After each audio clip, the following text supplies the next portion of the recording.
We spend so much of our lives trying to avoid a few big topics: getting older, getting sick, and eventually death. But what if the secret to a good life wasn't running from them, but actually studying them? Today, we're going to dive into a perspective that flips these huge challenges into life's most important lessons. It's a question we all ask ourselves at some point, isn't it? There's this deep, nagging anxiety about getting older, about facing our own mortality and losing the people we love. But have you ever really stopped to think, why? Where does that fear actually come from?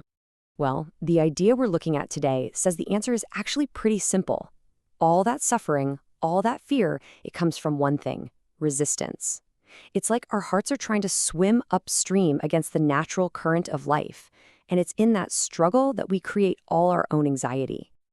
Okay, so if fighting the current is the problem, what's the answer? Well, it starts with this really cool shift in thinking. What if, instead of dreading these stages of life, we looked at them as the four great subjects, like the most important class we'll ever take? And these are them: birth, aging, sickness, and death. Not as things to be scared of, but as the fundamental chapters of what it means to be human. The whole point is, if we can really get our heads around them, we can navigate them with a bit of grace, instead of just pure fear. And this is really the heart of the matter. The events themselves, getting older, losing people, they're natural. They're guaranteed to happen. So the suffering doesn't come from the events. It comes from us not being able to accept them. And that's the thing, right? That's the one part of this whole equation we actually have some say in. So how do we even begin to wrap our minds around this? Let's try a metaphor.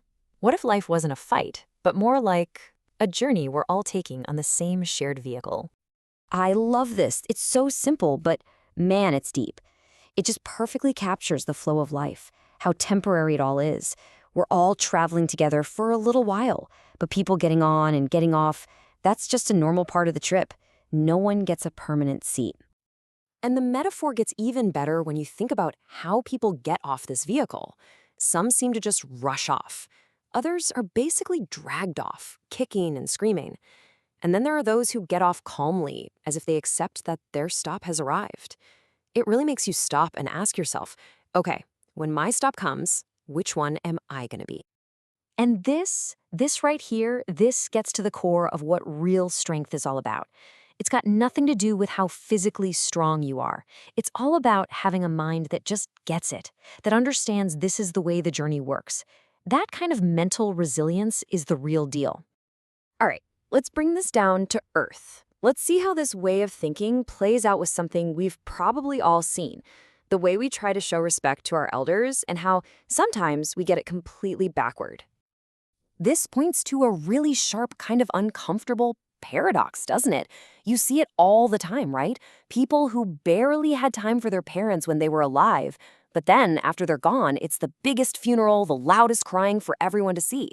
You just have to ask, if you had all that money and energy, why didn't you use it when it would have actually mattered?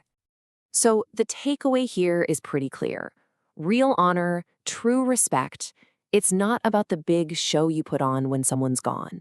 It's found in the actions you take, in the moments you cherish, while they're still here with us. Okay, this leads us to a really, really important idea. It's a phrase we throw around all the time: letting go. But we might be getting it completely wrong. Prepare to have your mind changed a bit on this one. So when I say let go, what's the first image that pops into your head? For most of us, it's like dropping a heavy bag, right?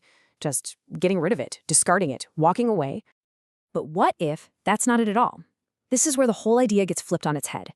On the left, you've got this idea of abandonment, literally discarding what's hard.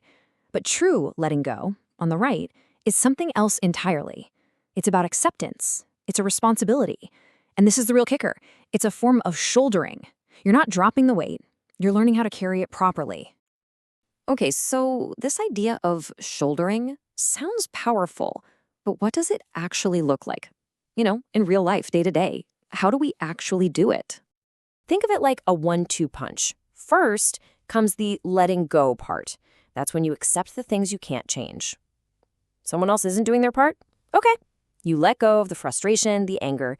Your heart isn't troubled by it. And then comes the shouldering. Because you're not all tangled up in anger, you've got the clarity and strength to say, all right, I'll handle it. And you know what happens when you can live from that place? A place of clear-headed responsibility without all the drama and resentment? You become a source of calm and strength.